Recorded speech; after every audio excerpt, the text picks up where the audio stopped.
I've got a Princeton law professor on my show today. Hey, why? Because this is the type of show you've been clamoring for. When you began to clamor, and let's face it, if there's one thing about my fan base, it's this. You clamor a lot. Wyatt, wouldn't you agree? There's a lot of clamoring with these folks. Lots of clamoring. Well, I say if you're gonna clamor, deliver. And that's what I've decided to do today. We have got a special, big-time, huge coup d'etat, as I brought in a guest that you are going to love that's going to be actually teaching law at Princeton, but he's going to talk about our Constitution, our law, our America, and how we can potentially fight back to be free. But then again, what if you're not from the U.S.? What if you're in Canada, set up in a bunker, wondering if you'll ever be free? The answer is not probably. But for one moment, you in Australia, New Zealand, you in Canada, or Ireland, or Scotland, you can set yourself free, kind of, well, spiritually anyways, because you're here with me tonight. 7 o'clock Central Standard Time. And for one brief moment, you're with me, God's comic, Brad Stine. This is Brad Stine Has Issues, and this is not just my theme song, but for all of you who live in totalitarian regimes, this is kind of your lullaby. Hit it, son!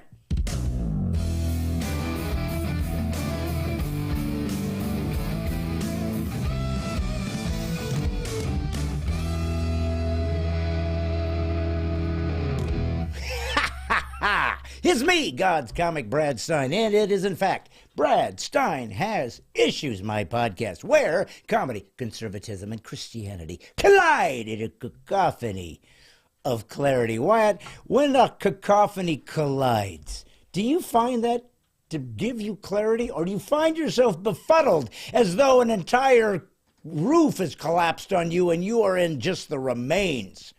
There's really not much roof in this studio to collapse, so I'll go with the first option. But if it did collapse, it would be a travesty. Tragic. We barely notice it. I know, but here's the deal, son. We need to realize that we have put ourselves in harm's way by being under these precarious A-framed roof within its little shell, and we're telling people what needs to be known. We're giving them insight, revelation. God Almighty speaks through me. We did give them stuff they couldn't imagine. My thoughts and insights of reading and comprehending the world as it is thrown out to these folks to give them a hope, son. Son, would you consider me the life raft for conservatives in this earth? I mean, there's a few analogies I would describe you as. I'm not sure life raft is the one I'm going for. Maybe more of a life preserver, or one of those like inner tube things. Inner tube things. And son, if I was at Lowe's and I said I need a life raft or a life tube thing or a life preserver, which aisle would it be on? We don't sell those. It's Lowe's, not a poor store. Though we'd probably sell them online at an exorbitant markup. Listen, if I'm not mistaken, we had a podcast where you told the folks that Lowe's decided to venture into the old lake and water and boating game. Whatever happened to that? That would have been a great time to sell your podcast, life preserver. I keep saying podcast because that's what I'm doing right now. So. Yep. He is devolving into saying only a single word. By next month, it's just going to be podcast. Why? We need a translator for you, honestly, at that point. Son, people have been needing a translator for me for quite some time because everything I say is so convoluted. But that's okay, because here's the deal. These folks don't have a lot going on in their life. You know that. For example, I haven't even looked yet on who's on the screen, and I'm not going to do it every week. I've decided that there's going to be a special celebration week where I'll just talk about other things, celebrate those who donate, celebrate people who've done amazing things. But the rest of the time, I like to say hi and check in to people. And as you know, if you haven't seen this podcast quite a few times, my people who show up on my feed perfectly coincides with the people that show up on your Bet feed. you $5 if we don't get the same person as the lead. Wyatt, if you lost $5, you would have lost your monthly salary for Brad Stine Has Issues. That's a wager I am willing to make. Wyatt? Because the odds are in my favor. All I can say is... On the count of 3, who's the first? 1, 2, 3, Nick Kress. Wyatt, first off, I wasn't ready for the 1, 2, 3. You didn't tell me we were going to use math, and you know I suck at math, and you use it against me so you can mock me from behind with your little voice that's frightened to be attached to a face, which I never understood. No, I'm pretty upfront about it. Listen, you know who's the number one? I'm going to be honest, because I'm the host, so if I say they're number one, they're number one. Guess who it is? No, they're not. Yeah, it's Sean Syriac. No, it isn't. You know what he said? Jello from Maine. Hi, Brad and Wyatt. So either he's being silly or the man can't spell. Son, if you said Jello, does it mean that you have a hankering for some desserts from the pantry? Or does it simply mean you Yeah, can't he's 14th on mine. Holy smoke. So, Well, where was that $5? I got to do a deep dive. Brenda Shipley, she popped in. You know what she said? Hey, Brad from Tennessee. Now, son, where do we live? Tennessee. Well, so does Brenda Shipley, and she made a big deal about it. You see me making a big deal about it? I mean, it's Tennessee. What deal is there to make? No, but my point is she wanted everybody to know I'm from Tennessee. I'm from Tennessee. I don't mention it. Should I? I mean, nobody's out there screaming, hey, look at me, I'm from Wyoming. Oh, so... my gosh, why Danny Herring's here. She said, bonjour, Brad and White. You understand she's speaking in French. You know why? She's had a severe blow to the head. Because Trudeau has come after her, sent their Nazi jackboots, and they've beaten her on the head and chest with some kind of blunt instruments, and now the poor woman's speaking French. Son, she never spoke French to us before. What has happened to Danny Herring, and why aren't you on the first boat to Canada to help this poor young lady? Because I can just walk. That's a good point. Jenna Sims, hi guys. Marsha Pointer Reed, good evening, Brad and White. How I like she says good evening. Dave Norman, Brad, come to Richmond to Virginia Beach. Virginia, why? Is something on fire? Does he have something lodged in his throat? Why do I have to get there immediately? I'm in the middle of a podcast. I consider that rude. Is Virginia even, like, near a beach? Virginia Beach. You could call it whatever. Hey, John Walters there. He says hi from Southern Oklahoma. James Voigt, greetings, Brad and White. Erin Dent, there she is. She's always here. She put her hat and her glasses back on. Remember last week she came completely open-faced. Can you imagine? Gina Locke is here with a big old heart, like a heart kind of deal going. Bevan McMenamin. Gello, Brad, and so she, now it says hello. So we've had a couple of hellos that went to Jello and Gello. So obviously, what's it called? Autocorrect. Oh yeah, let's use that term. Isn't working, Pearl. Louis Leon. Hey, Brad White and friends out there. Why is he screaming at us? Crap, we just got here. Karen Boyd finally shows up. Ha ha, you're funny, Brad. Hey, all. Clap, clap, clap. My God, son, she lost her hand. She only has one. She's saying, help me, help me, help me. Brad and White. Carrie Hathaway. Hello from Everett, Washington. A rainy day in the Pacific Northwest. Redundant just called. And he's saying, what else would it be? It's the perfect Pacific. No, Redundancy called and said, hey, I'm kind of redundant. Angie Brown, hi Brad. Karen and Nick. Paula Faye Marie Rouchy. She's my favorite what, son? Canada. Forenamed lady. For God's sake. Bevan McMahon, you keep my hope afloat. See? I do keep these people floating, White. Hey, Carrie Tudor has something to say. Hey, Brad and White. And all the people who hear Kinsman, Ohio. What you all think about the Asbury worship? Why? Have you heard about it? Yeah, no. No? No, yeah. Have you heard about it? Yeah, no. What do you think? Think it's real? I don't know. I don't know what it is. I just told you that 3 times. You don't know what it is? Yes. Do you ever look on the internet for news? All the time. Never saw that one. Okay, you know what a revival is? Yeah. What is it? It's when you come back.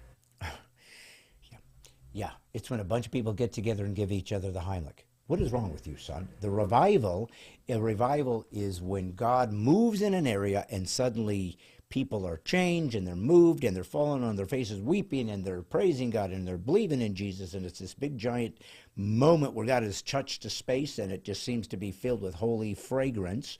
Clearly, it's something you haven't participated in. Tickets are sold out. Asbury, Kentucky Revival grows. I want it to keep growing. So that's it? We're not going to discuss what this event was any further? It's still happening. Well, the question was, what's your thought on it? So, what are your thoughts on it? Well, okay, here's the deal. So, people have said, it's funny. So here it is. Now you went to a school, right? You went to school. You went to ETSU, yeah? Yeah, I believe that's what they called it. Did they have a chapel service? Not an official one, I think. Did they have an unofficial or an illegal chapel service? Did they have what we would call an... They had an officially unofficial one. Did they have an underground chapel service? It was above ground, but close. All right. Well, here's what's happened. So they had a chapel service at Asbury. It's in Kentucky, Lexington, I believe, because it's a Christian university, and there's still a handful of Christian universities that actually behave as though they're Christians.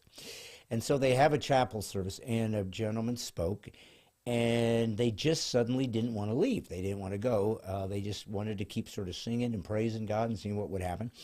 And next thing you know, the students were sticking around for an hour and 2 hours, 3 hours, and people started showing up. And somewhere within a day or two, it just kept going, and people kind of started, of course, because of social media, said, hey, there's this amazing thing happening for 24 hours. People have not left this chapel.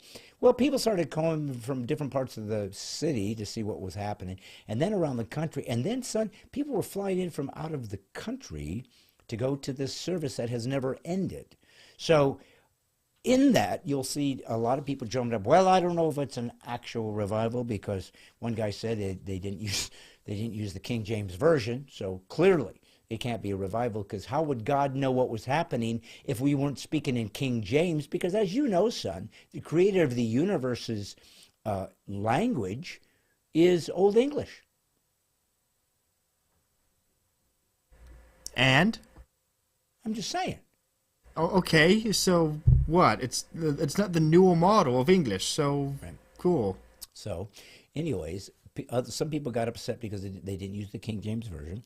Some people were upset because they felt like the gospel wasn't being preached, or that people weren't being discipled or told exactly what they should be doing at this moment. And so I don't really have a lot of, honestly, I didn't have a lot to say about it, because I feel like some amazing thing happened.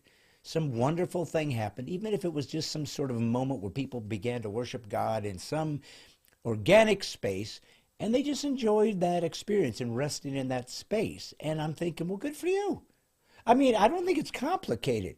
Good for you. They didn't go around saying, hey, revival, come on in. They didn't start tweeting, you got to get over here.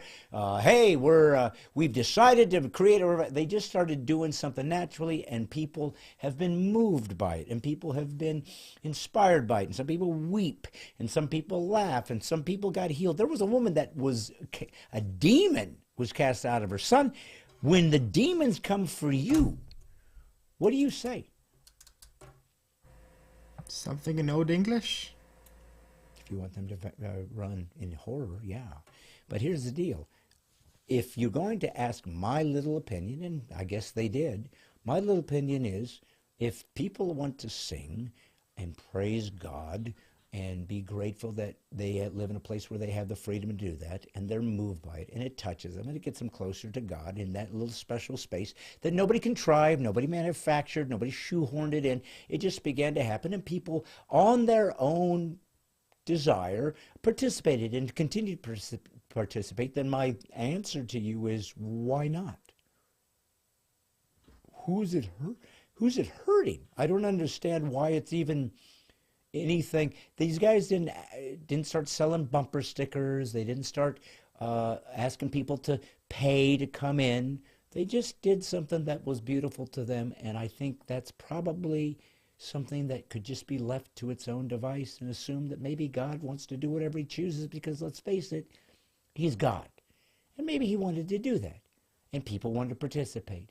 And maybe, just maybe, it means that anybody that wants to have a revival, pray and sing and hope that God will show up and just hang on until he does, maybe he'd do it to anybody, anytime, simply because people desired him. Maybe God loves us enough that he wants to participate in our lives. Maybe he enjoys being ushered in and not being told service is over. See you next week. So that's my little take on Asbury Revival, and God bless them. I wish them great continued anointing and hope it happens forever, and I hope it goes around the world. You know, I've been praying for a third great awakening in America for quite some time, so maybe this is a piece of that puzzle, and we're going to talk about that puzzle, Wyatt, right now, because as I told you guys today, I have a very special guest, a very difficult guest to get on the program, but he came on my program. You know why, Wyatt? What was it? Bribery, I think. Oh no, that was the other guy. Lost a bet? No. Well, shoot, I can't think of any other reason. You can't think of any other reason why a Princeton law professor would choose to come on Stine Has Issues. You can't think of any reason why he would think this would be the crowning achievement of his life and his career. No. Did you offer him, like, food or something? Like, ramen? All right, he lost a bet, but I just felt like we needed to... That's what I thought. Anyway, so here's the thing. He's going to be on here in a little bit, and you guys are going to love him because this is a deep, deep thinker. He's a deep Catholic, committed man, so it has a great spiritual dimension to him. He's done a lot of work with Cornel West as they've gone on stages together and spoke from a conservative, Catholic, traditional, theological, Christian perspective, and Cornel West, who is a little bit more progressive and office rocker somewhat. But it seems like a nice guy, but definitely a completely different perspective. And we're going to talk to him today, and you guys are going to love it, because this is the time of folks. I promised you I was going to get some folks on here that you're going to love, that you don't see all the time. And if you do, they're on the very special big-time broadcasts as opposed to my little guy. My little baby broadcast, my little baby podcast, my little tiny podcast, my little piano podcast. But it keeps growing because for some reason people think I have something that needs to be said and they want to participate. It's my own little revival, and let's hope it continues. And I thought I'd give you some news since you guys have been the ones that show up every Monday and participate, and I'm so grateful for that. Just want to let you know that as of this week, we are officially a real podcast because we're on Spotify. Wyatt, what do you think? They finally decided to have us? Yeah. After all we've been through trying to, begging and groveling for them to give us a chance, they finally listened? Why do you believe I'm beneath groveling? Nah, none of us think you're beneath that. Mm-hmm. Do you believe I'm beneath crawling in dirt and dung to try to get my podcast somewhere seen by people other than you and Karen and Benjamin Gregory and Danny Herring, who had a blow to the head? Absolutely, though it's kind of weird that you'd suggested that one. You know, like they just said grovel, but where did that come from? Which one?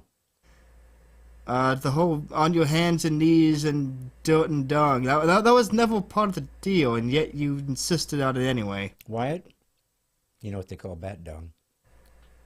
Guano. All right, I will guano. I wanted to let you know that I am excited to watch our little podcast begin to burst into its little, from its babyhood to its little infancy. We're toddlers now, Wyatt. I'm going to say we're toddlers, son, is what I'm going to say. And for those of you who don't believe me, you think I'm making it up, because let's face it, Wyatt, I might make crap up. Why wouldn't I? Who would keep me from doing that, son? There's no cattle prod on me. There's no electrical potential. Shock collar? Yes. Yeah, we tried, but it just wouldn't fit. No, why not? Well, they just don't make any that big. And if they had them in aisle what at Lowe's? Well, once again, Lowe's is a home improvement store. We don't... Aisle 29. I knew it. Listen, for those of you who didn't know, we've taken some clips and they're going to continue to grow and you're going to continue to see them. And this one happened to be a little clip from last week's episode that launched us into the podcast legitimacy sphere. Yeah, man, we got tens of people watching it. So what? It's better than nuns of people. So, son... Listen, if nuns were watching this podcast, we'd already been on, like, whatever. What's the popular podcasts nowadays? Like Steven Crowder or whatever? Yeah, Joe Rogan. Yeah, we'd be on then. We just need more nuns watching the show. Or holy water. Wyatt, let my people see what they have created with their time, energy, and dough. Show them. I let my son fly on his own, and it was heartbreaking, but I knew this is what must be done. It's like a ritual. And he landed. He landed at Lowe's.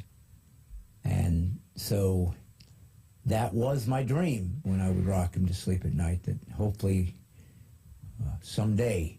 Yeah, I was aiming for Home Depot, but they wouldn't have me. Yeah, they weren't hiring.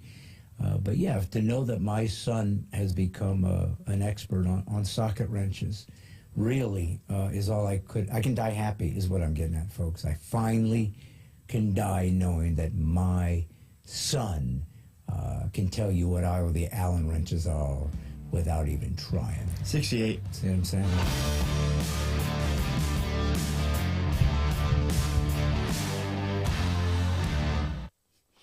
So there you have it with my little thing, and available now on Rumble and Spotify. And what else is it on? What else little things are those little icons? Do you know what else we're on? YouTube? Yeah, YouTube.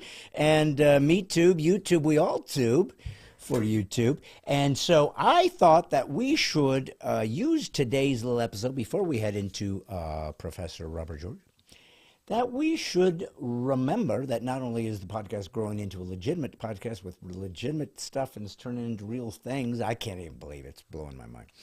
But I wanted you to know that when I told you that I was going to create a podcast, I told you, I made it very clear that I wanted it to be something that could be, and it's pretty ambitious, but I wanted it to be something that could actually see if we could help change this country by doing things together. So I'm going to ask you guys a question.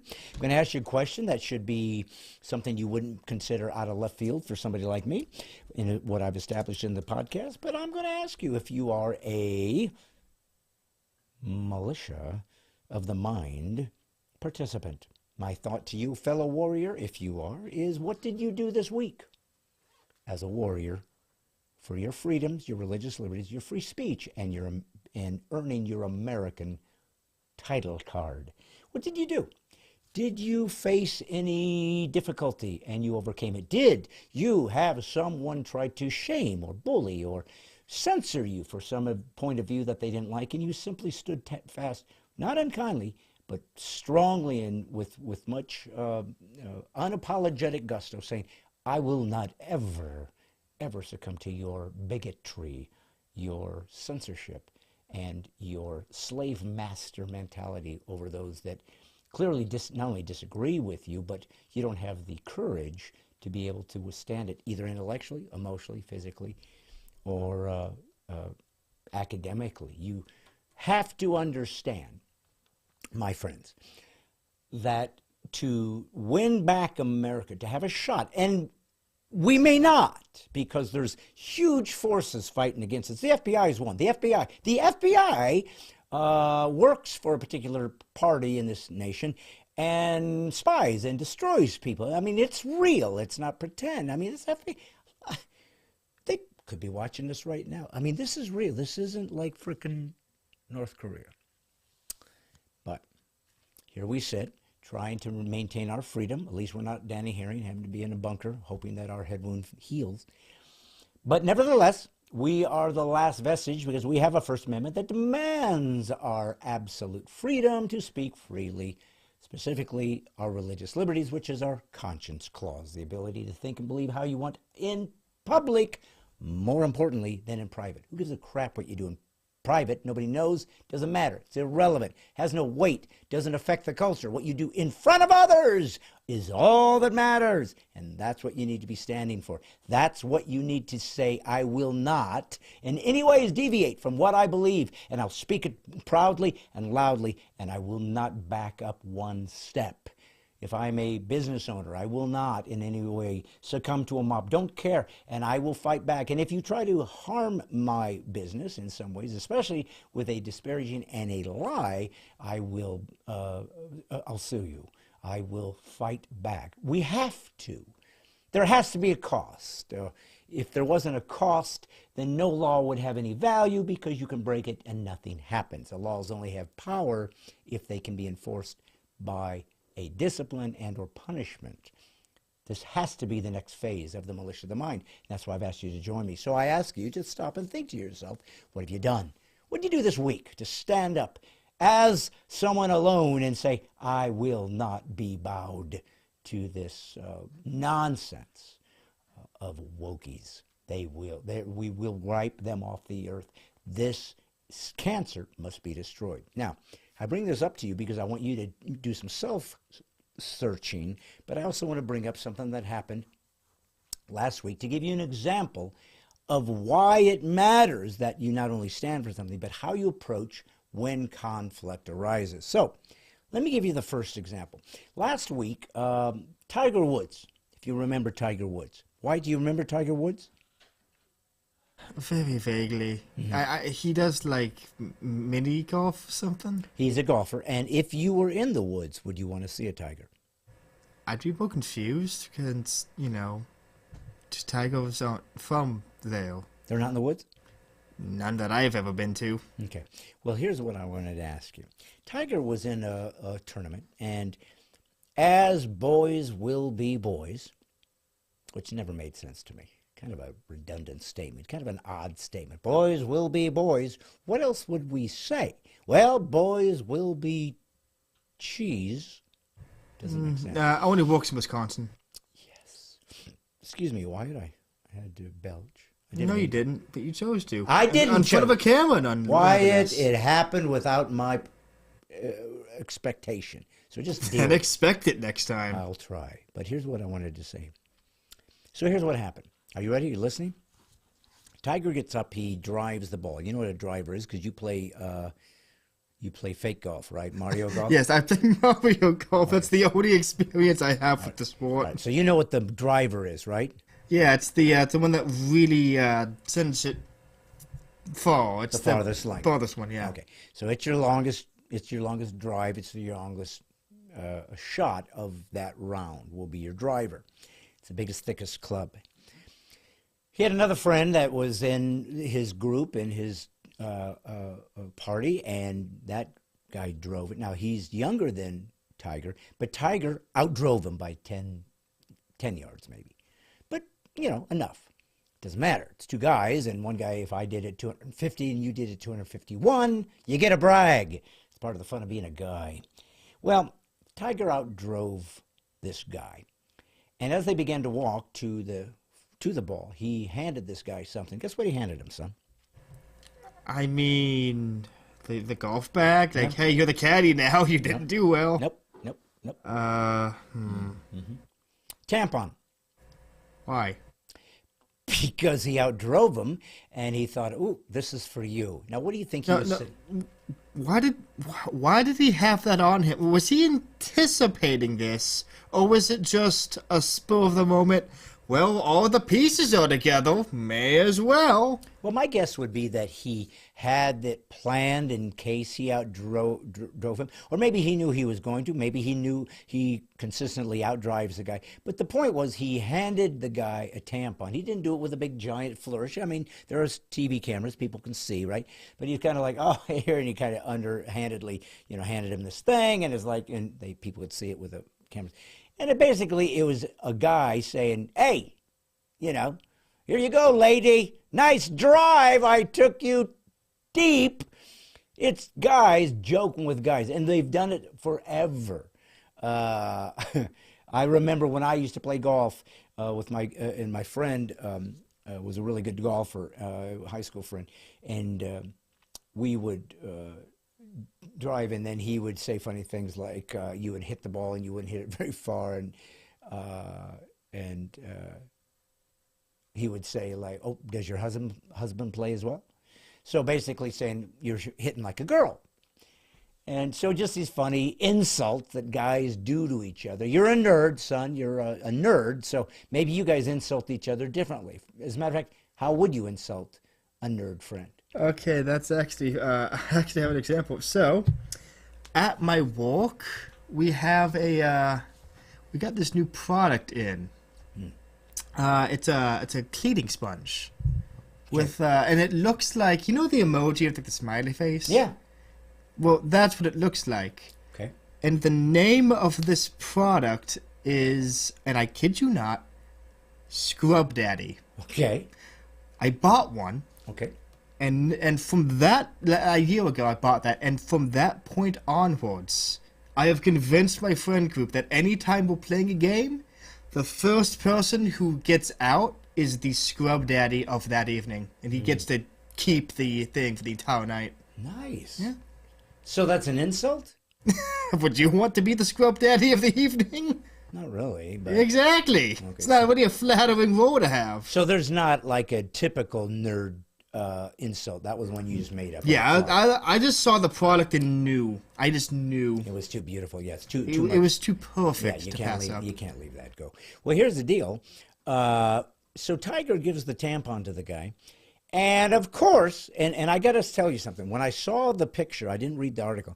I knew immediately this guy's going to get lambasted for this. He gave the guy tampon, which is funny, because it's a guy nailing another guy. That's how we play.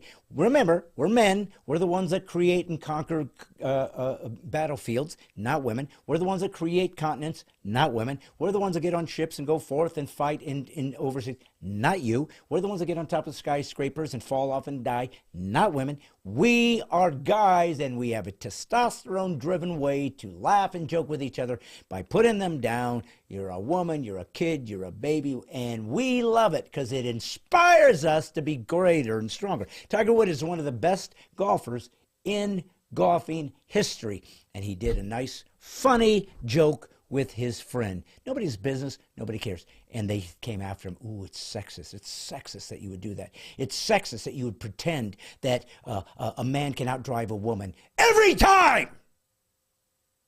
It's sexist to think that a man somehow might have a deeper, be able to drive from, for example, men leave from different tee box is different for a man. It's farther than for a woman because they can't hit as far. But let's not mention it. It's true, but if we don't mention it, it goes away. So he did his joke, and they lambasted the guy. Here's what I'm thinking. He's a professional athlete, one of the best in the world. He's going to just brush it off. Whatever. It was a joke between me and my friend. I don't really give a crap what you people think. Let's see if that's what Tiger did. So I noticed that he went on the internet, and he talked to the folks, and he said, Woods apologized after his bogey finish for 74 in the second round, which left him over the projected cut line. So I guess he didn't cut. But here's what he said. It was supposed to be all fun and games, and obviously it hasn't turned out that way, Woods said. If I offended anybody in any way, shape, or form, I'm sorry. It was not intended to be that way. It was just we play pranks on one another all the time, and virally, I think this did not come across that way. He said, hey, I was joking around with my friend, but if I offended anybody, stop right there. It's nobody's business. It was between you and your friend. Why do you care? You are a maybe billionaire with the endorsements. One of the most successful, richest guys out there. You didn't have to say anything. What are they going to do? Stop you from playing? That'd be racist. He's half black. What are they going to do? You didn't have to defend yourself. You didn't have to say anything. How about this next time? Just who cares what you people think? I don't care. It's a joke. Next time I outdrive the guy, I'm giving him 2 tampons. Next time after that, 3. And the more you people say something, I'll bring him a freaking keg of tampons. Because I don't care what you think, because I don't live my life based on your offense, you spineless wuss.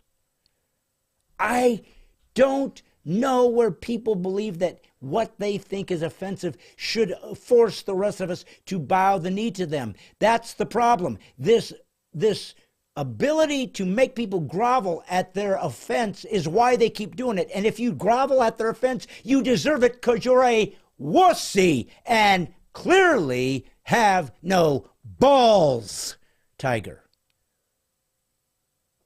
Who cares? It was a joke, and guys have been doing it for thousands of years.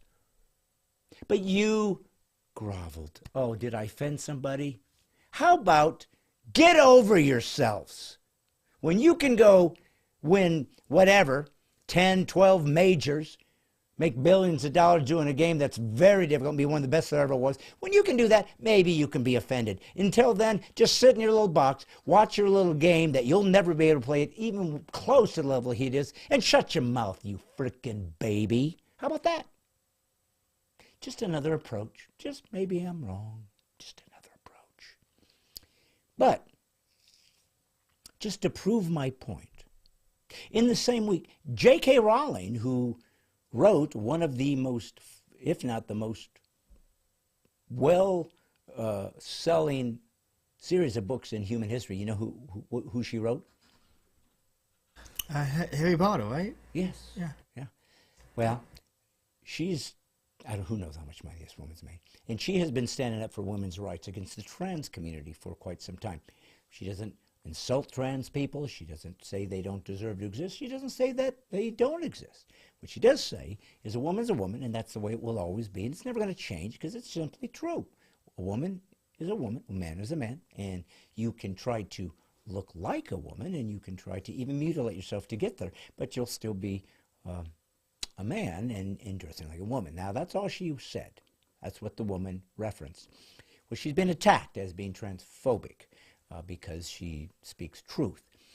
And a guy called her a Nazi and transphobic and began to disparage her name. And of course, what she did was she said, my God, if I've offended anybody out there, I am so sorry. I just meant it as a way to speak the truth that I want to say as an equal participant in the human race. But please forgive me. And is there anybody I can grovel to? Is there anyone that I can do penance for? Is there perhaps a cross somewhere that I can crucify myself for? That's what she did, right? Because that's what the big tough guy Tiger Woods did when he groveled like a frickin' wuss. That's what the woman did, right? I'm assuming, based on your sarcasm, that no. Yeah, let's see what the woman did, whose ovaries are 10 times as big as Tiger's balls. Harry Potter author J.K. Rowling appears to have successfully used the legal baton to force a critic who called her a Nazi to apologize. She made this guy apologize to her. J.K. Rowling has faced fierce backlash from former fans because of her views and statements about transgender individuals and biological sex. Rowling first made headlines in 2020 after sharing a series of tweets on her thoughts regarding the concept of sex. If sex isn't real, there's no same-sex attraction. Right. If sex isn't real, there's no same-sex attraction because there's no sex to be attracted to. That's just logic. If sex isn't real, the lived reality of women globally is erased. Right. If it's not real, then whatever happens to this woman can't be discussed because it doesn't exist. This is what you are creating, so live with it, trans community. You're creating this. We're simply jumping in. I know and love trans people, she said, but erasing the concept of sex removes the ability of many to meaningfully discuss their lives. It isn't hate to speak the truth. This began an avalanche of criticism and name-calling aimed at Rowling. She simply spoke the truth, and they name-called her. So clearly, it's time you've offended folks by speaking the truth. Quickly, grovel. Grovel as quickly as possible. JK, get down to groveling. In December 2022, Rowling responded to one of her detractors. The thing about the solicitor's game is everyone can play, JJ. I ignored your hyperbolic metaphor about burning me to death in 2020. But I'm starting to think that was a mistake. What's your solicitor's view on this Nazi accusation? would they advise you to defend it in court?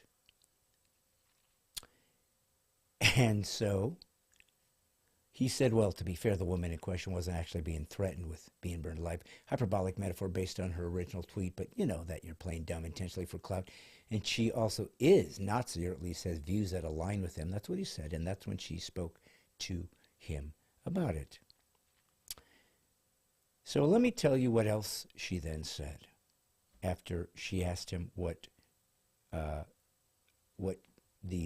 she thought the solicitor, his defense attorney, would think about this Nazi thing. That could you defend that in court? You just called me a name. In other words, you used a derogatory term to harm my reputation and harm my ability to interact in community. It's not true, so it's slander. There is a legal ramification to this. If you don't remember on my podcast, I said to you guys, we need lawyers on hand to begin to start suing the snot out of people who slander us. One Twitter user named JJ Wills posted a now deleted tweet, said she was a Nazi, or at least has views in line with him.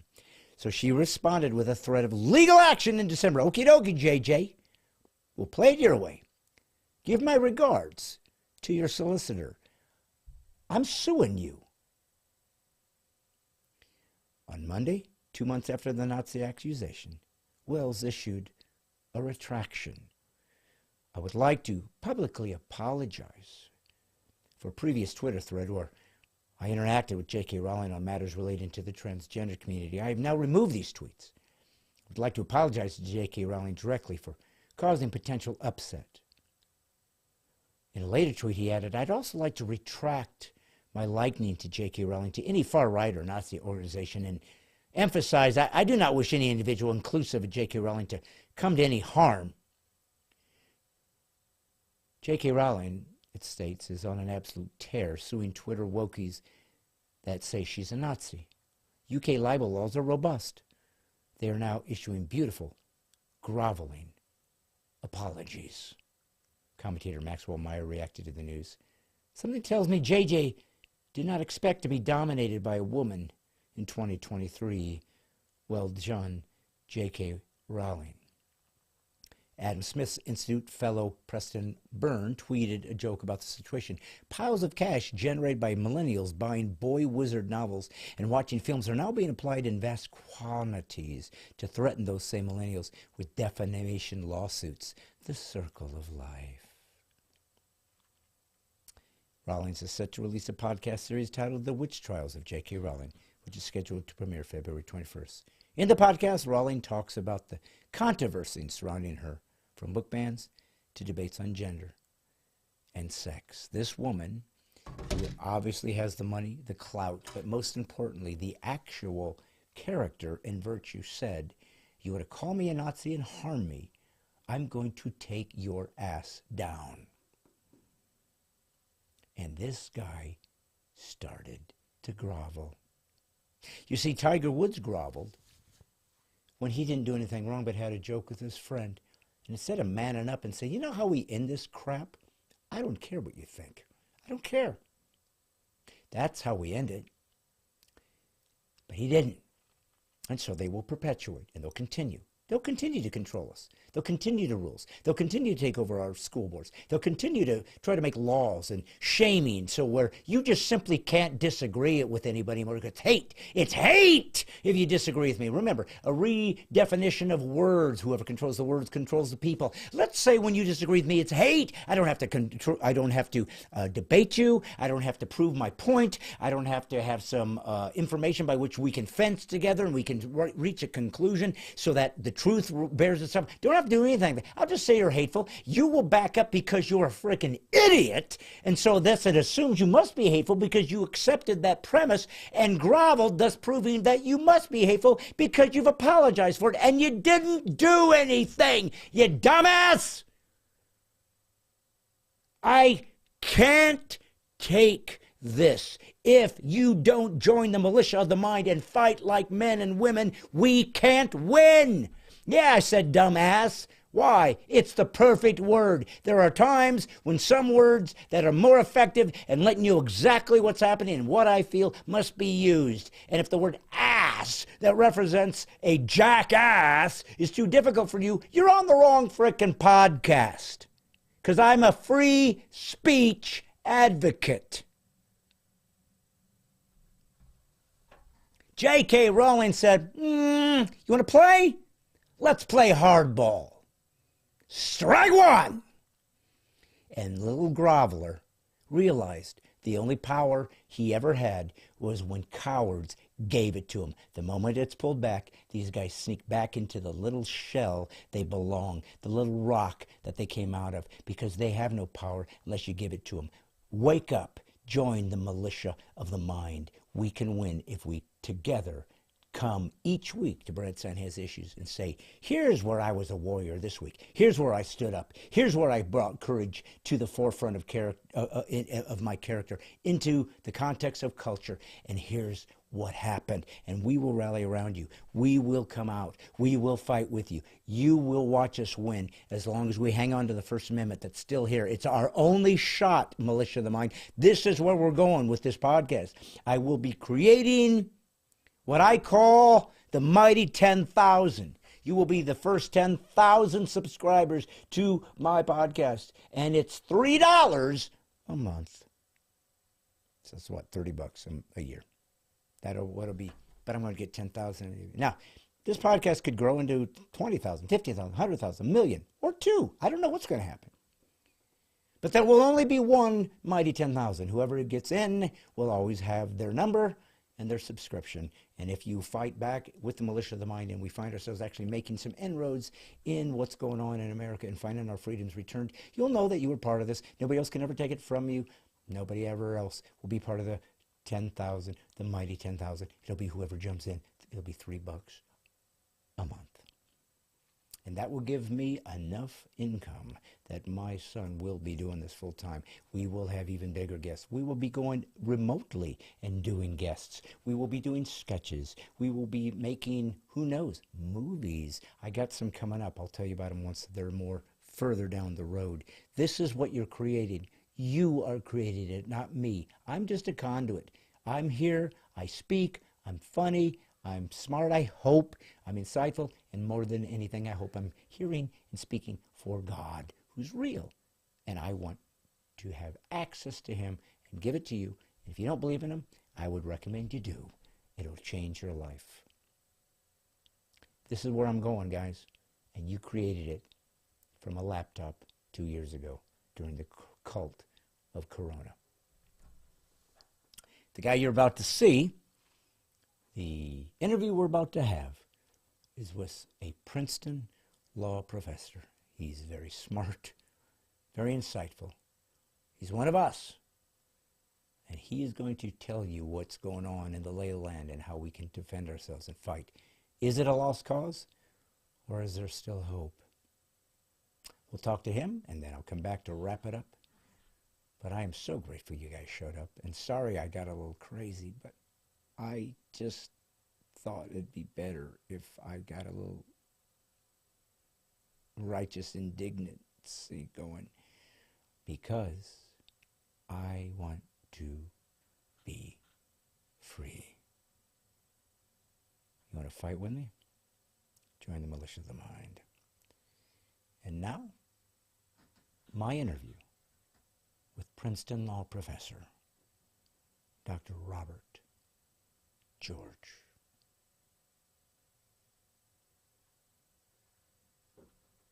So, for all of my fans, and God knows why you aren't, but you are, I am, in fact, prepared for another interview with another interesting human being. I love to bring in the eclectic people out there in the community that have so much more information and insight than me, which isn't hard to do.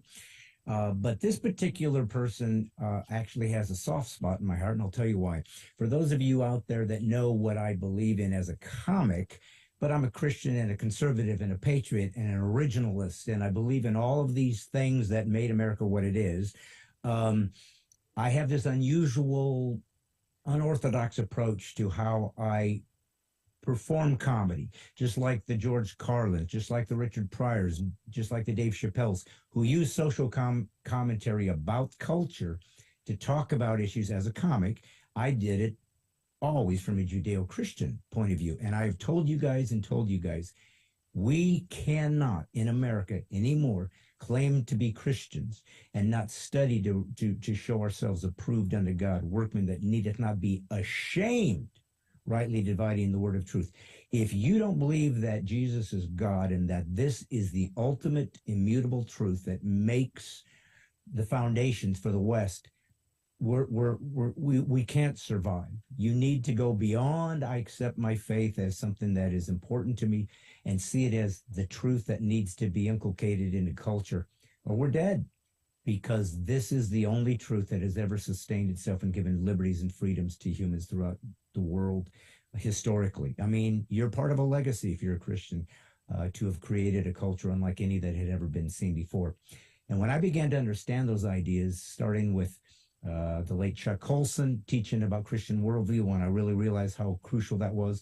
Bob Briner's book, Roaring Lambs, understanding how it was crucial that as a Christian, you're talking in the secular community and interacting with culture because you have the truth. I mean, you have an obligation to let people know what is really true out there so they can understand what the foundations of the West is and how they can get to true north if things are getting confusing in their life. So that's kind of the big picture of what we're trying to do and all the different people I speak to. And this particular gentleman is somebody who was one of the first books, I think, or some of the beginnings of books that I had read when I was getting into Christian worldview. I'm even going to show it to you because I found it. Clash of Orthodoxies, Law, Religion, and Morality in Crisis. And his name is Robert George. He is a professor at Princeton, and he's also I believe he is, let me find his little intro here. I found it so that I wouldn't look completely stupid, and it's too late. I've already returned. But he part of his accolades is American legal scholar, political philosopher, public intellectual who serves as the 6th McCormick Professor of Jurisprudence and Director of the James Madison Program in American Ideals and Institutions at Princeton University. In other words, I'm way in over my head. But the good news is he's a Christ follower, so he understands that he has to put up with the pathetic pagans like, not pagans, what would be the just regular folk, blue-collar Christians who are trying to figure this out along the way. And so I'm proud and honored that he would spend some time with me, and I didn't even have to pay Princeton tuition. So how about that? So please welcome to Brad Stine Has Issues, Professor Robert George. How do you do, sir? How are you? I do very well, and I'm doing very well. Thank you, Brad. It's a pleasure to be on the show. You introduced yourself as a working class guy. I don't want to fly under false colors here. I'm the grandson of coal miners. I was born and brought up in the hills of West Virginia. Really? I did go to college. I'm the first in my family to go to college, and I do teach at Princeton University. But I'm a West Virginian at heart, a coal miner's grandson at heart, and I can prove it. I play the bluegrass banjo. Being born and brought up in West Virginia, banjos are issued to little boys at birth, as I like to say. So if you want to test me, whether I really am a mountaineer, I will prove it to you. Listen, I have been in all 50 states. I've been privileged to have visited all 50 states through my career, and love Virginia because of its history to this nation, and love West Virginia. It's the only state that has turn left, turn right, or up, because I've never seen more hills and on the interstates than West Virginia. And it is an interesting state in some respect. Is talk about blue collar, talk about really kind of that almost hillbilly kind of DNA right next we're to proud of Virginia. it and know almost about it. We're Yeah. proud to be hillbillies. You know, the Appalachian Mountain Range stretches from Georgia up through New York, and there are 13 states that are touched by or part of the Appalachian Mountains. But West Virginia is the only state that is entirely within the Appalachians. Okay. It really is. No, It really is hill country. but it is unique because it's in the middle, sort of that area. But somehow it's this outlier. It does stand apart. Its DNA is different than the other states around it. I don't know what made it. Obviously, it's as modern as everybody else, but there's something about it that is unique in a little bit more retrograde. Well, of course, it was created in the midst of the Civil War. Yeah. It was carved out of Virginia. It's the western part of Virginia, West Virginia. But it being the mountainous part there in the west, there were not a lot of plantations. The terrain wasn't suited for plantation crops.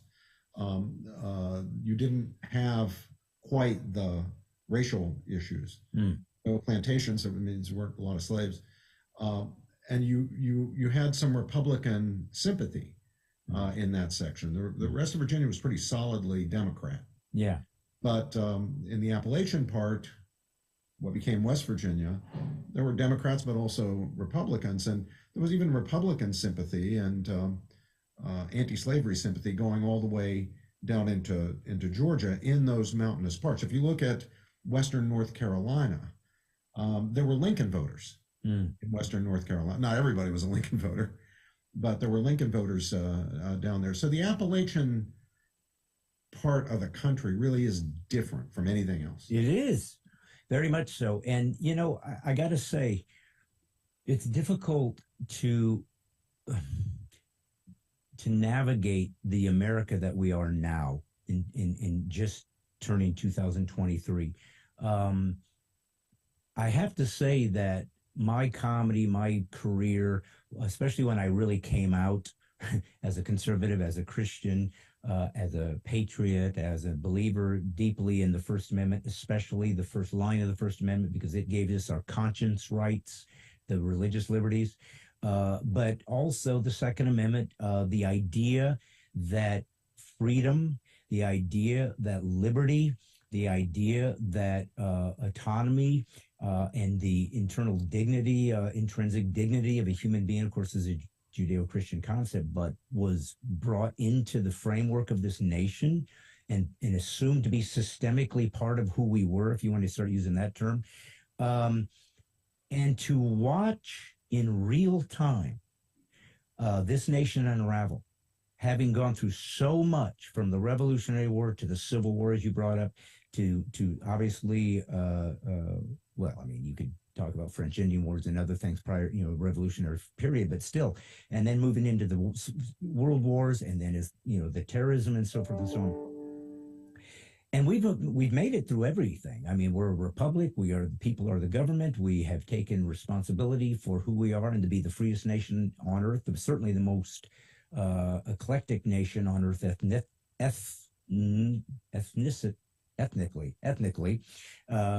in history, and that we are so appreciated worldwide, philosophically, because of people who will risk life and limb to get into this nation. And to watch it literally in such a rapid pace become the antithesis of everything it was, everything that is running the culture now, or at least is the philosophical sort of undergirding of what people are now considering the appropriate behavior, wokeness, critical race theory, which comes from critical theory, all of this Marxist nonsense that is killing us, literally.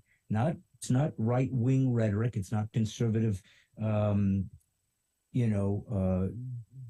to score points or whatever. We're watching something that I don't think we've ever seen before. I don't know. Maybe I'm wrong. But I guess that's what I would say, even though I have some interesting questions that I really want to get to your expertise to. I'm going to start with maybe the biggest question of all. What happens to a country and a culture that abandons its Christian moorings. What happens historically when the Judeo-Christian ethic is abandoned? Because it's got to leave, won't leave a vacuum. Something's going to fill it. Is there a precedent for walking away from the Judeo-Christian ethic, and where did it end up? Well, people will have a religion, a worldview that may be a religion in the traditional sense, Judaism, Christianity, Islam, Buddhism, Hinduism. It may be what people now refer to as a secular religion. It might be Marxism, utilitarianism, fascism, even Nazism. It might be wokeism, which seems very much like a religion. Yeah. The linguist and social critic John McWhorter has a whole book in which he makes the case that woke ideology really is a religion. It functions as a religion. That's what fills the vacuum. Yeah. There's no one thing that fills the vacuum. It could be any of a number of things. None of them, to my mind, are any good. I don't want Marxism. I don't want utilitarianism. I don't want fascism. I don't want woke ideology or secular progressivism. I think we do very well to hang on to our religious, philosophical roots. When you refer, Brad, to the Judeo-Christian ethic, let's ask ourselves, what does that mean? What is that ethic? And it's actually articulated in the very first chapter of the very first book of the Bible. It's there that we're told, right off the bat, that the human being, unlike the fish in the seas and the birds in the air and the beasts in the field, the human being, though made from mere dust of the earth, is nevertheless fashioned in the very image and likeness of the divine creator and ruler of all that is. Now, what does that mean for ethics? Well, I'll tell you exactly what it means for ethics. As creatures made in the image of God, human beings, every single one, simply in virtue of his or her humanity, not because of wealth, not because of power, not because of beauty, not because of strength, simply in virtue of his humanity, every single human being, no matter how poor, no matter how weak, no matter how vulnerable, no matter how despised, is the bearer of profound, inherent, and equal dignity.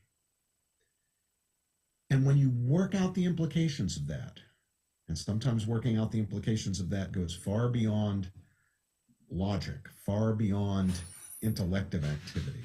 When you're working out the implications of that in real life, in real time, over the years and over the decades and over the century and over the millennia, you get to the point where you recognize that that principle means no more slavery. Why? Because every human being is made in the very image and likeness of God. Nobody is inherently superior or inferior to anybody else. No one can be relegated to the status of mere property. Now, to abolish slavery in this country, to live up to our principles, we had to fight a bloody civil war. And we're still living with the consequences of that great original sin of the American founding, the sin of slavery. And yet the founding articulated the very principle that undoes slavery and so many other evils, the principle that we hold these truths to be self-evident, that all men are created equal. Black, white, yellow, red, all are created equal. Every member of the human family, endowed by his or her creator with certain unalienable rights, and among these are life, liberty, and the pursuit of happiness. That's simply a working out of the principle of profound, inherent, and equal dignity, which is embodied in the idea that the human being, unlike the fish in the seas, unlike the beasts in the field, unlike the birds in the air, is made in the very image and likeness of God. So that's what we're talking about. So do we want to throw that over or not? Now, if we do throw that over, if we say, no, we don't believe it, most human beings in most of history have not believed that. Most human beings in most periods of history have thought there are inherent superiors and inherent inferiors. Our tribe is superior, your tribe is inferior. Our race, our ethnic group, what have you.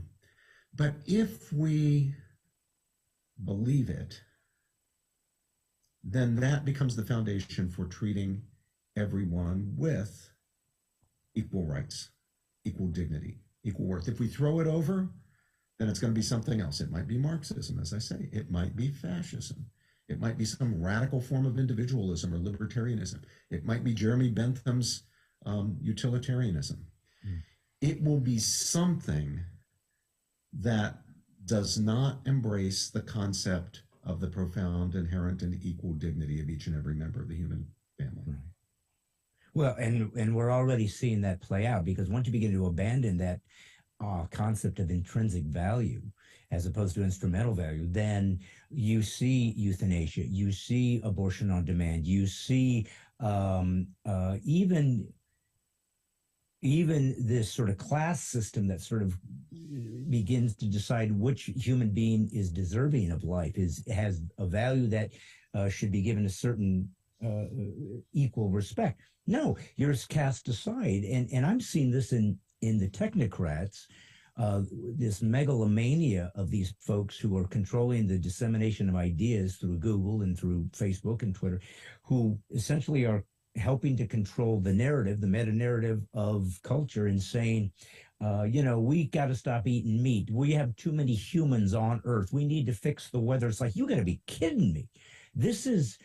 And there's never been a time in history where we had a technical potential to accomplish some of the most evil things that will ever happen on Earth, because we never had a way to communicate like this and to literally control people's thoughts. I say in my comedy, whoever controls the words of a people controls the people. Not that was my idea, but I use it to say words matter. The logos, like you're talking about, whether it's from the Genesis or John, the idea that there's a purpose to all this, a teleology that makes all this make sense, and an obligation to the rule maker, only exists in a monotheistic moral society based on the fact that God Almighty made the rules, and this is the way it works. And he revealed himself as a human.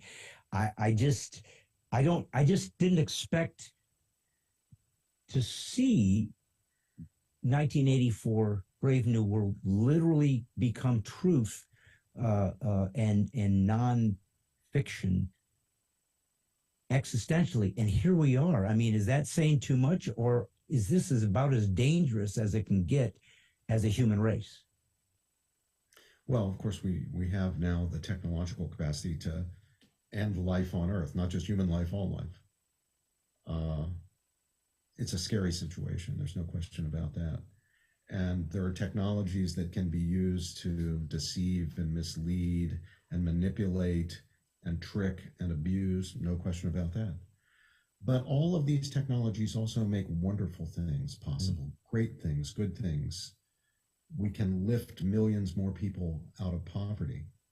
There's so much good we can do. And the question is not, is the technology itself good or bad? It's not good or bad in itself. Right.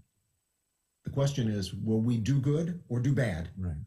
Do good or do evil with the technology? Now, that will be dictated by our principles and our fidelity to our principles. You need both. You need the right principles. Yeah. Then you have to be faithful to them. Yeah. I know what the right principles are. And it begins with that fundamental Jewish insight that we get in Genesis 1, man made in the image and likeness of God. Central to the Jewish tradition, central to Christianity, the daughter religion of Judaism. Absolutely core, and the foundation of our belief in the profound, inherent, and equal dignity of each and every member of the human being. Now, a human family. If we were to allow ourselves to be guided by that, then we would know what to do with the technology. Yeah. Oh, What's a good? clearly. But if we don't allow ourselves to be guided by that principle, or if we're unfaithful to it, if we simply give lip service to it, but don't live by it, well, in earlier generations, we hung on to slavery. Yeah. Segregation, Jim Crow, treating people as superior or inferior based on the most ridiculous thing you can think of, the color of your skin, your complexion. Absolutely idiotic. But Yeah. we did it. Human beings did it. We did it here in America. We did it in a Christian country. And though fortunately we've thrown over that evil and gotten rid of legal Jim Crow, we're now entering a period where what do? We relegate the unborn child to inferior status and allow the lethal violence of abortion against little tiny babies. We increasingly treat the elderly, those with dementias, those suffering from severe cognitive disabilities. We treat them as inferior, as lives not worth living, Lebenswertes Leben, lives unworthy of life, useless eaters. States like Oregon with assisted suicide. Yeah, they say assistance in dying. It's not assistance in dying. It's culling people we think are inferior in worth. And Canada has gone into it even bigger. Canada, again, a nation with a Christian heritage. Like us, a nation that had the British common law. And in French Canada, of course, the Napoleonic French system. And yet, we see these evils. Look at the way people today regard those who have congenital cognitive disabilities. The way people look at Down's syndrome people, looking at them as if they're somehow less than human. Mm-hmm. This is outrageous. But it's what comes of abandoning the basic biblical Judeo-Christian principle, that Jewish insight we get at the very Genesis, the very first of the Bible, the very first book, man made in the image and likeness of God. That means that elderly person with dementia is every bit as much made in the image and likeness of God as healthy, good-looking, strong Brad Stine. That means that the person with Down syndrome is every bit the equal of the Princeton professor or the Yale professor or the Stanford professor or the great physicist when it comes to worth and dignity. The person who is suffering from a terrible addiction or mental health issues is the equal of the greatest athlete or the greatest artists. Yeah. Despite those profound differences that people have in intelligence, ability, talent, strength, looks, those are all superficial. Those are not what ultimately matter. When it comes to what ultimately matters, basic dignity, we're all equal. The cognitively disabled, those suffering from dementias, those suffering from addictions and other pathologies that can ruin people's lives. Nevertheless, they don't lose their dignity. Yeah. Yeah. Well, I don't want you to think I'm a Luddite because I mentioned technology like that. Obviously, the fact that we're talking right now is a beautiful use of technology in a way that is helpful and can be inspiring. What I meant, though, was that same technology is controlled by a particular philosophy that is deciding what we're allowed to think and believe. And clearly that's going to affect policy. It's going to affect political elements of how people see the world and how we're supposed to bring justice into the earth, because they're going to control one particular point of view. You know, you said something that I was going to do this. I got to tell you. So like I said, I had your book years ago because it looks like it was published in 2001. So and it's filled with, I'm a autodidact, so that's how I learned. So I've got tons of underlying here, but there was one, I went back over the book just to kind of refresh it, and I realized, crap, I got to read this all over again because because it's deep and it's beautiful, and it focuses on an area that is a little bit more specific. I love Nancy Pearcey's stuff that talks about the culture in general and so forth, but you really dealt with law and so forth. And I think right now that's really important because we have a lot of platitudes being thrown out culturally about being tolerant, about being inclusive. A lot of these terminologies, none of these people know that any moral standard that is beautiful and is bringing dignity to all people, like you just said, most of these folks don't know it's a Judeo-Christian concept. They don't know because they don't know anything about the Bible. They don't understand how the West was created and why this is so important. They don't understand what will happen if it goes away. There's nowhere else to go, my friend, because there's not another belief system that inherent in its DNA is you have to allow that person dignity and protection and so forth just because they exist. There's never been anything. Yeah, that's right. Yeah. I mean, this would come as news to say Alexander the Great. Yeah. Why was Alexander the Great considered great in his time? Well, it wasn't because he believed in mercy or justice or compassion. Those are virtues that we associate with Jesus, not with Alexander. Right. Alexander the Great was considered great because in those days they thought it was great and you were great if you could conquer people, dominate them, enslave them, kill them if they were in your way. Now, how do you get from thinking of greatness in the sense of Alexander the Great to thinking of greatness in terms of gentleness, compassion, kindness, respect, dignity, honor? Well, of course, it was the biblical vision. Yeah. It took us from pagan ideas of greatness to ideas of greatness that even your secular, liberal, progressive person today would say he affirms. Compassion, Yeah. gentleness, kindness, Right. respect for other people's rights. Alexander the Great didn't have respect for other people's rights. No. And he would have considered you to be a weakling if you did. Yeah. And people considered him great because he didn't have respect for other people's rights.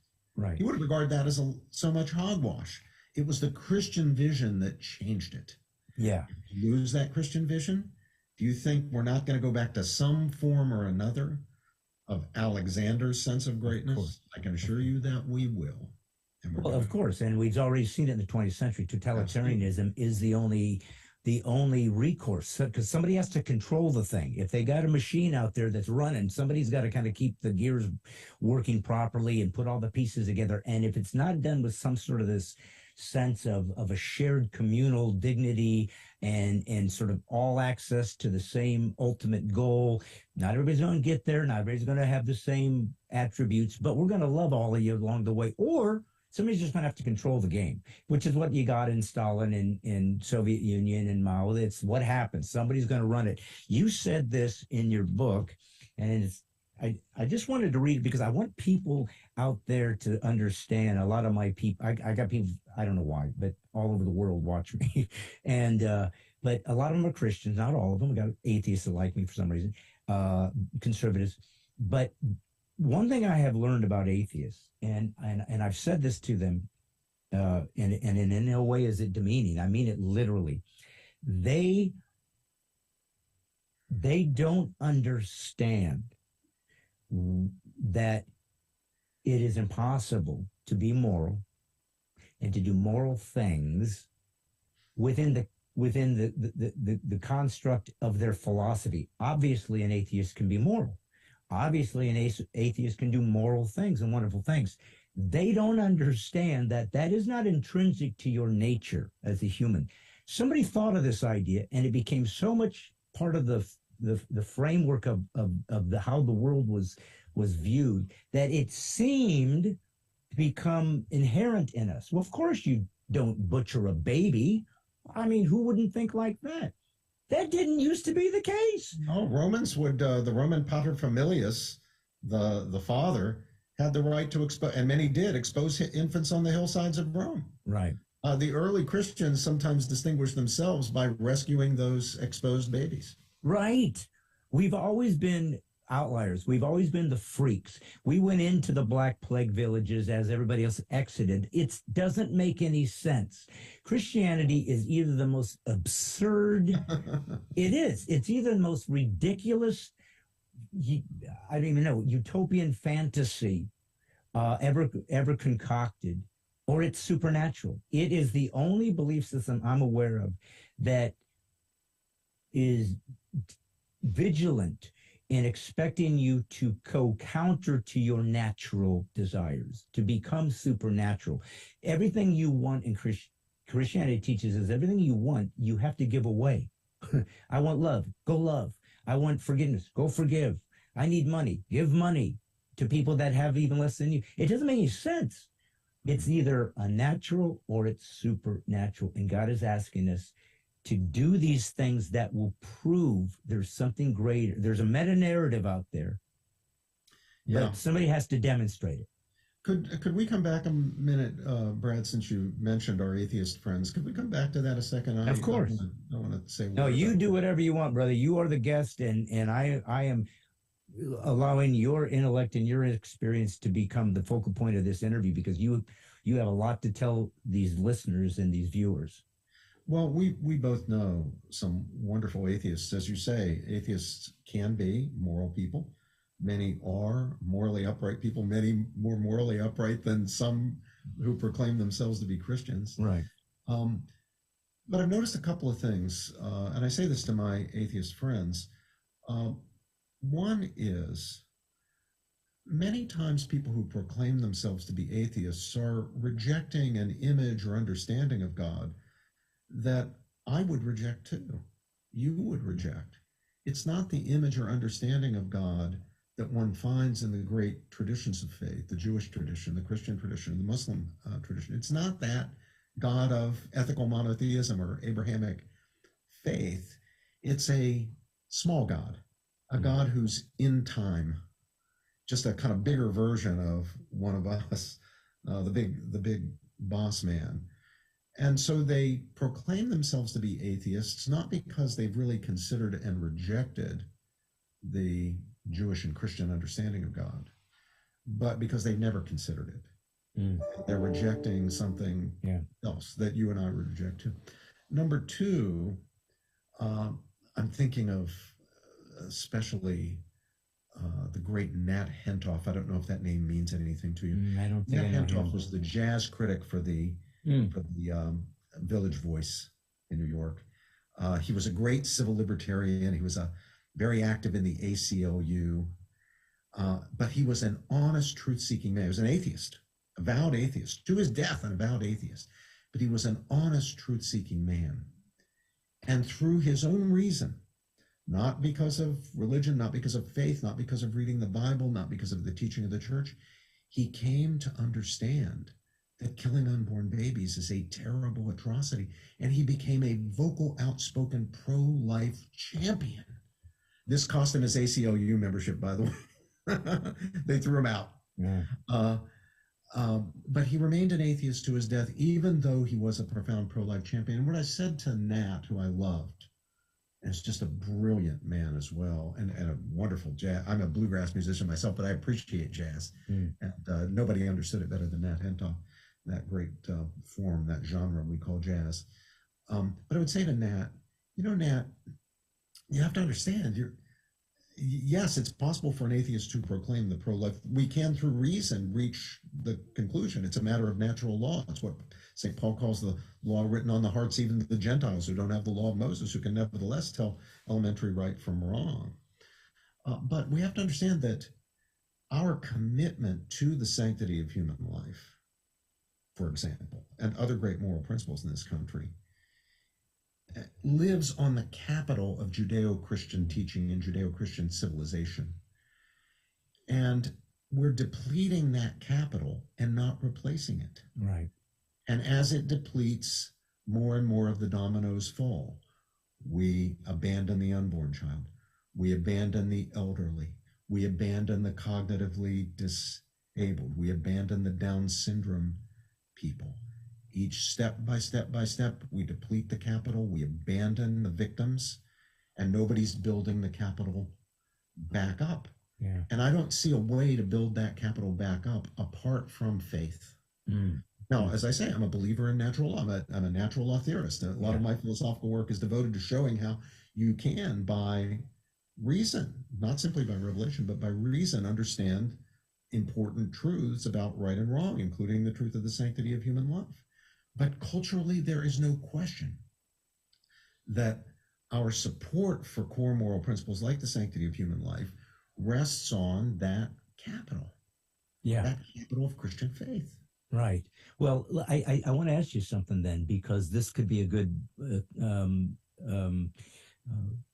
object lesson in what we were just discussing, because I've always said this about atheists. Most of them are pretty smart people. I mean, it's like anybody. They got idiots like Christians do, but most of them are fairly smart. I mean, if you've had enough, unless it was just some sort of painful experience at your childhood, which I think is probably the single biggest creation of atheism is the problem of pain. I think most Christians understand that's a difficult one to overcome. But But one of the things I've always said about the atheists is that they're usually very smart, but they're not wise.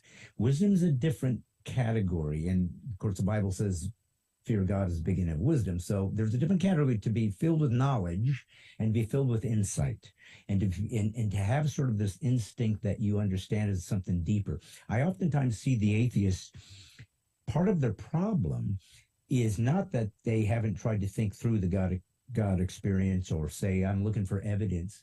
The problem is you're looking for evidence using a scientific method of induction and deduction based on the material world, and he's not material. So you're in a different category, number one. And number two, you have, as you said, created the God in an image that is manageable for you, and that's not who he would be. If you're talking about a being that we can't imagine, but he'd be ultimate power, can do anything, so he has nothing to do because he can do it all. He's omniscient, so he has nothing to learn, and he's omnipresent. He has nowhere to go. He's all of those things simultaneously. You think you're going to somehow isolate that being into some sort of test tube that you can analyze and draw conclusions. It's ridiculous. It just shows you don't even know the premise that you're trying to evaluate, because you've tried to put it into a manageable term, and he's beyond that. So when you have jettisoned the transcendence as an option, you're never going to find it. Because you're in a category that he doesn't exist in. So the natural law, this is what I want to ask you about. So your friend Nate, was it Nat or Nate? I didn't know. Nat Hentoff. I'm sorry, Nat. So your friend Nat said, he reached a place intellectually where he believed that killing a baby was wrong. And you said he could get there by intellectual analysis. Well, you still have to justify your moral stance based on a transcendent source, clearly. I'm curious how he got there strictly by secular, naturalistic, nihilistic, he's an atheist, means. How did he get to the idea that... Well, atheism isn't necessarily nihilism. All nihilism is really atheistic, but not all atheism is nihilistic. Okay. The Theravada tradition of Buddhism, for example, is non-theistic, in that sense, atheistic. There's nothing corresponding to what Muslims and Jews and Christians understand to be God in the Theravada. That's the tradition that's dominant in Southeast Asia, places like Thailand, for example. But it is not nihilistic. In fact, it's not even materialistic. So there is a sense of the transcendent, that is the spiritual, that which is beyond the mere material, and yet no sense of a personal God. Theravada Buddhism does not have a personal God. So we need to be careful to draw distinctions here. And if you look at contemporary atheists, even in the West, you'll see a range. Some are materialists. Now, that is a very unsophisticated view. It can't account for lots of things in human experience, or at least it has the devil of a time, if you'll excuse the expression, devil of the time accounting for love. Yeah. Or meaning. What is meaning? Right. Even the meaning of words on a page. You don't scientifically prove the meaning of words. You grasping meaning, you're grasping something that's beyond material reality. Right. So materialism and materialistic atheism is not a very plausible position. But for people like Nat Hentoff, they couldn't bring themselves or can't bring themselves to believe in a personal, omniscient, omnipotent, omnibenevolent God. And yet they understand that there is more than merely the material. And what is that in their world? It's love, it's meaning. Now we can raise the question, where do those things, it's morality, where do those things come from? Yeah. And the answer they give is, I don't know. I don't know how things came to be the way they were. I don't think they would say, I don't think, I'm quoting them now, they would say, I don't think that postulating an omniscient, omnipotent, omnibenevolent being is the explanation. They may have some problem based on the so-called problem of evil, for example. Yeah. If God is omnipotent, he can't be omnibenevolent. If he's omnibenevolent, he can't be omnipotent, and so forth. But it's a complex, funny old world out there. There are all sorts of people, and there are all sorts of atheists. Yeah. And it's a range of positions. And some forms of atheism, being not materialistic, not reductionist, can make room for morality. But isn't it ultimately, to my view, mind or yours, an ultimately satisfactory account of it or how it came to be, but they make room for it, and others don't. But it's important, I think, Brad, to notice the distinction between those who do and those who don't. There are some atheists, especially materialistic atheists, who will say there can't be any objective truth, just doesn't exist. Certainly no objective moral truth. But then there are others, like Nat Hentoff, who are every bit as committed to objective moral truth as you and me. I just don't understand how they justify it. I mean, Nietzsche was the first sort of deeper intellectual atheist that said, without God, all things permissible. Thus, there is no teleology. So what are we worried about? Let's just get on with it. And that's what, I mean, yeah. So could they be nihilist? I'm interested that you bring up Nietzsche here. Of course, the great 19th century German atheist philosopher. Sometimes Nietzsche is presented as if he's the great challenger to Christianity, and to some extent that's true. I mean, I think every Christian needs to face the challenge of Nietzsche's thought. Any seriously intellectual Christian, someone who wants to reason about his faith, really has to meet the challenge from Nietzsche. But it's probably even more profoundly true that Nietzsche is the great challenger to atheists who don't want to be nihilists. Mm. Well, that's it. When the man, when he said God is dead, most people saw that as a triumph. We've overcome the superstition, and it was regret. It was angst. Now what? Well, there's nothing to stand on. There's no compasses. All bets are off. I guess what I was getting at with your friend, and I'm not trying to presume, anything about him, but I don't know how else you can be anything but a nihilist, even if you are unaware, even if you're not realizing the ramifications of what you've decided, because you can't justify any moral claim out of evolution, out of material, because it doesn't exist. Yes or no? Or I'm missing something here? Because you said that there was a category of atheists that you felt had maybe a more profound sense. Oh yeah, who are simply not materialists. They're not productive material. They don't reduce everything to the material. But and I mean, the best example of this is not something from the West. It's certain forms of Buddhism. Okay. And that's why I say, it's a big old world out there. It's a complex world. It's multifaceted. It's not just two options. There are lots of different views. There's a very, very wide range of views. And even within, just as there are range of views within Christianity, there are a range of views within atheism. I'll tell a story. When Nat was dying, I wasn't present there. It was only his family with him when he was dying. But I had held out the hope that he would be a deathbed convert. He's such a good man, and I couldn't help but think that at some level, he was a man of faith. Yeah, I just couldn't help but believe that, and so I had hoped that that in that moment when he was dying, or in that period when he was dying, that it would become clear to him. But he went out not listening to hymns or saying prayers, but listening to Billie Holiday recordings. He was a great, as I say, great lover of jazz, great expert on jazz. So he went out the way he lived. But in lots of ways, I asked myself, how many Christians have I met who are better Christians than Nat Hentoff? Not many.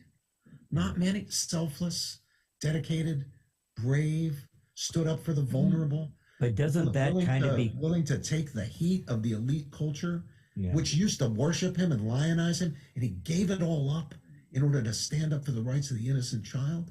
I mean, there's something, there's some Jesus going on there. I can't help it. There's some Jesus going on there. I would say I once heard a man say that Jesus is the only way to God, but maybe there's more than one way to Jesus. And I always gave out hope. Maybe that had some truth, because I believe in a God that is not looking for ways to keep us out of heaven. I think he wants us in, and he's searching for any loophole that's consistent with his nature that gets us in. And Yeah, so, that's called, the theologians call that the universal salvific will of God. hmm. The universal salvific will Well, of I'm God. not a universalist, so I No, necessarily. no, no, no. It's that the will is universal. God's will. Okay, Yeah, in other words, God's will is that all men be saved. It doesn't mean all men will be saved right. because Well, we can freely reject yeah, the offer of salvation. So he's not going to force us. If yeah, he forced us, we would be zombies. right, We wouldn't be made in his image and likeness. He's right. free. We're free. Yes. Well, isn't that, what makes this whole experience so interesting? Because we, you know, we're trying to discover, and I want to kind of lead it towards the idea of our culture right now because it's it's on its death throes. If you ask me, I don't, and I hope, what, honestly, I hope I'm being overly dramatic. I hope it's not as bad as it seems, but if we are not confident that we can vote anymore, then we're not a republic because the people don't rule. If we are not confident that the systems of justice are trying to do that which is right and just and virtuous and moral and constitutional, but in fact are taking a position from one particular philosophy, if we have weaponized the very institutions that were designed to defend and protect America as so, if we're no longer sovereign and able to defend our borders, not to become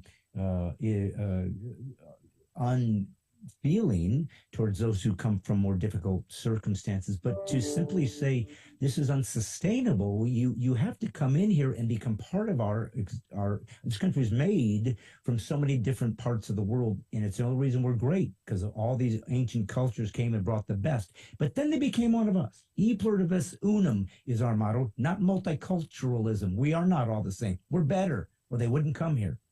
And so I'm curious about your perspective. You're Catholic, I'm Protestant. I have always had kind of a kind of a respect from a distance towards Catholics. Not that there would be no reason not to, or that I'm trying to do some kind of amazing. Boy, even my best friends are Catholics, but but I'm not a Catholic, but I'm such an admirer of Thomas Aquinas, of Augustine, of Chesterton, of these deep thinkers historically, and for the most part, oftentimes involved in modern science as we know it. Yeah, can I say a word about that, Brad? Please. Yeah. Please. So this is a difficult time in which to live. Difficult time as an American, difficult time as a Christian. We see so much of our civilization, our civic life eroding. Yeah. So it's tough. On the other hand, I personally feel very blessed to be living at a time when not only has there been a profound rapprochement between Catholic and Protestant Christians, but there has been, going beyond rapprochement, genuine collaboration and cooperation, and going even beyond that, genuine spiritual fellowship. Yeah. Now, I think that was probably made possible by the Second Vatican Council, of which I am a great admirer. I'm not among those Catholics who thinks that the Catholic Church took a wrong turn with the Second Vatican Council. I think it's great. Now, of course, it's been misunderstood, it's been abused, it's been misrepresented. There have been efforts to hijack it, especially from the left. But I think the council is a great thing. And one of the things it did was to open that ecumenical dialogue, open that dialogue between Protestants and Catholics. And I think Protestants and Catholics have given each other great gifts. We've given each other, in this post-Vatican II period, these last 50 years, we've given each other the best in our traditions. Yeah. Protestants have given Catholics a much deeper appreciation of the Bible and the use of the Bible in our ordinary devotional lives and in our Christian lives. when I was a little boy, we were still in the period when Catholics thought of the Bible as something that was the priest's business more than it was our business. And we'd go to Mass, we'd say the Rosary, we'd say the canonical prayers and so forth. But Catholics weren't big Bible believers or Bible Christians.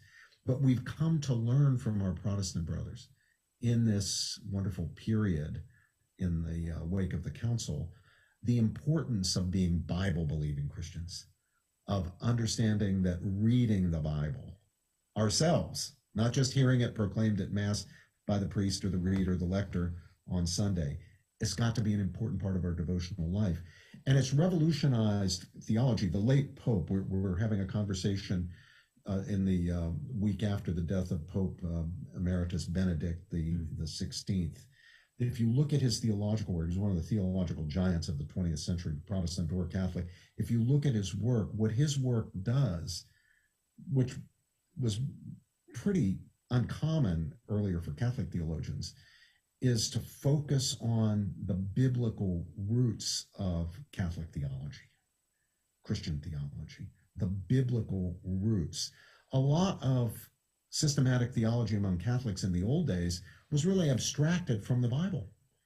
You know, you could read long treatises with almost nothing biblical in them. It was all philosophy. Mm.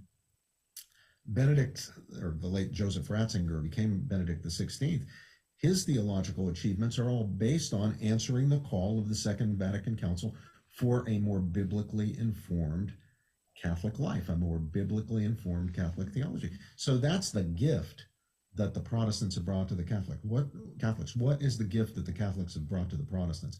Well, if you would ask my late friend Chuck Colson that question, he would give you the answer right away. He would say, it's the great tradition of philosophy, the great tradition of philosophical reflection on moral and anthropological and cultural questions. What we have from Augustine and St. Thomas Aquinas, all the way up through 20th century Catholic writer, whether it's G.K. Chesterton or Elizabeth Anscombe or John Paul II or Edith Stein. So you now have Protestants reaching out and appropriating that tradition. There's a new book coming out. Andrew Walker, who's a professor at the Southern Baptist Theological Seminary, has coming out in February, just next month, from Crossway Book, the big evangelical publisher, Crossway Books, a volume of essays, 18 essays, all by different Protestant writers, engaging my philosophical work. My work in bioethics, my work in constitutional law, my work in philosophy of law, my work in moral and political philosophy. Now, why are they interested in it? 2 generations ago, Protestants wouldn't be interested in the philosophical works of the sort I do, especially by a Catholic, at all. It just wouldn't have been something that they thought would be of any use to them. Today, it's been radically transformed. Yeah. They see the importance. That's the gift that the Catholics brought to the Protestants. The importance of philosophy. I would go a little step further, and clearly that's true. But I think you also gave us ceremony. I think you also gave us tradition. I think you gave us, you would walk in. I took my wife to, I'm from Indiana originally, so I was born up by South Bend, so that's where Notre Dame is. So we went up one time to visit, and you go into the sanctuary there, and it's fairly impressive. And she kind of started weeping, like, what's going on? I mean, it's filled with crazy stuff. Catholics have always, like, the Napoleon gives them something, and here's a guy that, remember Paul? Yeah, well, he's over there, his bones, his femur, and you're going, what? You people are ridiculous. But I think it's interesting because I think that our journey as Christians to try to find the ultimate truth is filled with ebbs and flows, because there's moments when you go, gee, I want to explore the charisma. I want to explore the Holy Spirit and these sort of beautiful, amazing experiences. And then it's kind of like, I need to get deeper and get a little bit more grounded. And then, now I need to do, and you sort of find all these pieces of the puzzle that are the remnants of what, because when God speaks, it takes us sometimes 1,000 years to understand what he just said. And so, So true. Yeah, and so So you true. walk in to this church, to this sanctuary in Notre Dame. I'm sure you've been there, and it's awesome. It's magnificent, yeah. And it does, and it brings you to your knees. And you know what, Professor? It shouldn't be in a strip mall, the Holy of Holies.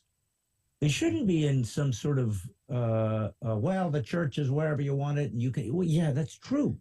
That's true. And if I was in China or North Korea, where I had no option, I would take it what I could get. But if I walk into one of my pet peeves is the overuse of the word awesome. You know, it became oh, it's awesome. I love you. How's your cheesecake? It was awesome. Awesome should mean awe. Oh, inspiring. I should walk into a church and go, oh, because it's the closest I can get to say, this is what God feels like. Take off your shoes. Yeah. And it should come from Moses, you're on holy ground. I know. Yes, it should feel that way. Listen, I don't want to lose your expertise, because we're getting close to an hour. I don't know if you have much more time, and I don't. I'm going to have to go, but this has been wonderful conversation. Can I just ask you one quick question then? And obviously it may not be quite able to finish it, but I just wanted to ask. I care about proactive Christianity within the culture. If we find ourselves in a situation where we're not sure how to approach our government, if we believe totalitarianism is here to control, there is just war theory that has been quite a long history of Catholic Aquinas. So is there a way, in a nutshell, to explain when is it a morally appropriate and given that Christians can take up arms to defend themselves against totalitarianism and especially lies that are the antithesis of God? Right. Well, brother, I'm going to let you go because I don't want to abuse your time. I hope if you would consider maybe coming on with me again sometime. Absolutely. Because I just love what your particular expertise in an area that I think is so crucial right now, not only as Christians, but as Americans, because we are in a battle of our life, and we need to be aware of that. Folks, I don't know if I've ever done it before, but I'm going to just say, get this book. It's an older book, but I'm sure you can get it on Amazon, or perhaps if you have a website, Clash of Orthodoxies. Christians, you cannot wait any longer to study and understand your rights, your freedoms, your expectations that God would want from you. Remember, our fight is not between Democrats and Republicans. It's not between atheists and Christians. It's not between conservatives and leftists. It's between truth and lies. That's the oldest fight in the book, and it just manifests through all these philosophies and these political parties. But we have to believe there's a third great awakening on the horizon if we believe as believers to be together, and to have fighting Catholics and Protestants together, actually becoming ecumenical, because we need each other more than ever, I think could be a wonderful thing to shoot for. So God bless you for coming on, Professor George, and I will look forward to seeing you somewhere down the road as well. I might need you when I decide I need to slip my wrist to talk me off the ledge. God bless you. Thank you so much. Thank you so much, Brad. Okay. Bye-bye. See you. Ha, ha, ha, ha. I had a Princeton professor on. Why? Because it's Brad Stine Has Issues, and the issues at hand need Princeton professors. You know what else it needs? McDonald's workers, mechanics. You know what else it needs? Senators and congressmen. You know what else it needs? It needs judges, and it needs singers, and it needs comedians and magicians. You know what else it needs? It needs just regular moms, stay-at-home moms, homeschool moms, and kids in school to stand up for freedom. The movement of the militia of the mind is every American finally drawing a line in the sand and saying, I will defend my freedom to the death.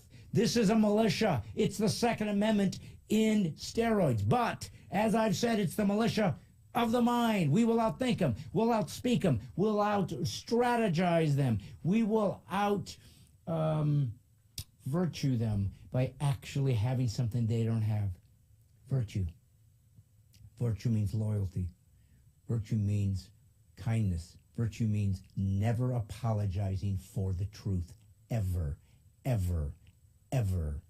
If I speak truth, not to be malicious, I speak truth and it hurts your feelings, I do not care. You have zero power over my freedom and my liberty. None. If you are using your feelings to try to steal my liberties, you're not a good human.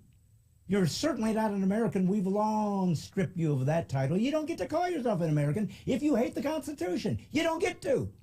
You're not one of us. This country survived because the fabric remained intact, because we all saluted the same flag, irrespective of who we voted for. The left has abandoned that. Thus, you've abandoned your right to be an American, period. You're a citizen. You have the rights of the free man, but you're not an American. You're an insult to America. You are ungrateful for those who've died for your freedom to be so cowardly, so ungrateful, and frankly, so foolish. You're a coward, and you want daddy to take care of you, and you're a grown man and woman. We can't survive, and we have never survived this long without Americans at moments of crucial impact in America saying no more, we're done, we're going back to the beginning, to the conservative realm that established the Constitution as unbreakable. So I'm bringing people on that have access to that wisdom, education about these ideas, and we're trying to find truth. We're trying to find the answers. We're trying to find ways to remain free. The key is free speech, because speech has power. God spoke, and the universe was created. You must never apologize for your point of view. Ever. Ever. If somebody wants to despise it, feel free. That's freedom. If they disagree with it, feel free. That's freedom. If they want to debate it, feel free. That's freedom. If they can counter it or prove its flaws, bring it on. If you can do so, I will abandon my beliefs and join yours if you can prove mine wrong. But I demand you reciprocate. If I can prove that socialism, Marxism, and the influence of China must be ripped to shreds and burned to a cinder,